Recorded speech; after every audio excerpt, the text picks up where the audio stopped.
दोस्तों आज जो मैं बात करूंगा स्वर्ण भस्मा के बारे में। स्वर्ण भस्म के बारे में आपने बहुत ज़्यादा सुना होगा। पुराने ज़माने से इसको आयुर्वेदिक दवाओं में इस्तेमाल किया जाता है।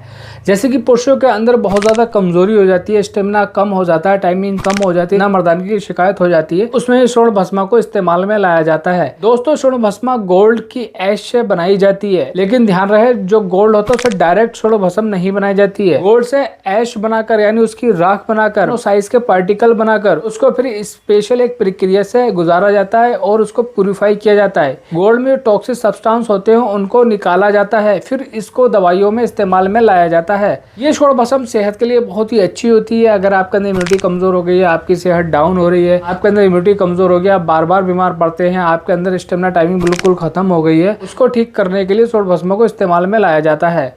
पुराने जमाने में राजा महाराजा लोग भी स्वर्ण भस्म का इस्तेमाल किया करते थे। राजा महाराजाओं के जो हकीम होते थे वो दवाओं में स्वर्ण भस्म को मिलाकर दिया करते थे, जिससे कि उनकी स्टेमिना टाइमिंग बहुत ही स्ट्रॉन्ग होती थी, उनका शरीर बहुत ज्यादा मजबूत और स्ट्रॉन्ग होता था। अगर इसके फायदों की बात करें, जब आप स्वर्ण भस्म लेना शुरू करेंगे तो इम्यूनिटी बूस्टर की तरह काम करता है, आपकी बॉडी को स्ट्रेंथ देता है और आपकी बॉडी के अंदर नेचुरल डिफेंस मैकेनिज्म को बढ़ा देता है। यानी आपको बार बार बीमारी लगती है तो उसको ठीक करने में ये बहुत ज्यादा मदद करता है। अगर आपकी ब्रेन पावर कम हो गई है, आपका दिमाग कमजोर हो गया, तो ब्रेन टॉनिक की तरह भी काम करता है।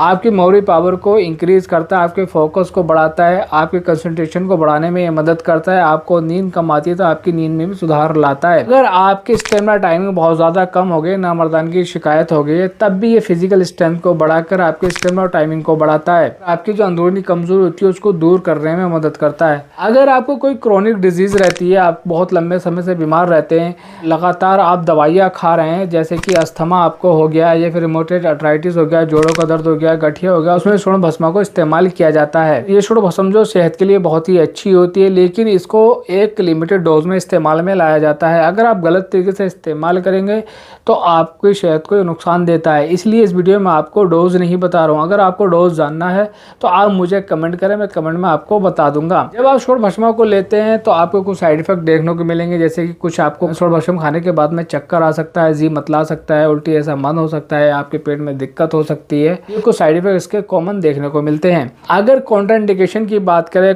ऐसे कौन से व्यक्ति हैं जिसमें स्वर्ण भस्मा को नहीं दिया जाता है। प्रेगनेंसी, किसी भी लेडीज को प्रेगनेंसी है तो उसको नहीं दिया जाता है। और ऐसे व्यक्ति जिनको जैसे किडनी फेलियर की शिकायत है या फिर हार्ट की बीमारी है, उनको भी स्वर्ण भस्मा को नहीं दिया जाता है। तो दोस्तों मैंने बताया आपको स्वर्ण भस्मा के बारे में, तो आपको पूरा समझ में आ गया। समझ प्लीज वीडियो को शेयर करें और चैनल को सब्सक्राइब करें। ऐसी बेस्ट वीडियो के साथ मिलेंगे हम अगली वीडियो।